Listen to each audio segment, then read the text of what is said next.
দাদু গো তোমার হাত ধরিয়া কই এবার বিয়া না করাইলে দেশে থাকবার নই। দাদু গো তোমার হাত ধরিয়া কই এবার বিয়া না করাইলে দেশে থাকবার নই। দাদু গো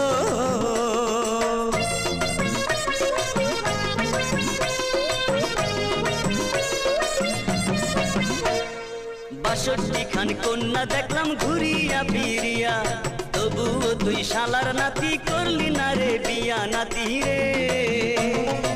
৬২ খান কন্যা দেখলাম ঘুরিয়া ফিরিয়া, তবুও তুই শালার নাতি করলি না রে বিয়া। যা যা তুই দূরে সইরা যা, তোর বিয়ায় আমি আর করাইতে পারুম না নাতি রে। দাদু গো তোমার হাত ধরিয়া কই এবার বিয়া না করাইলে দেশে থাকবার নই।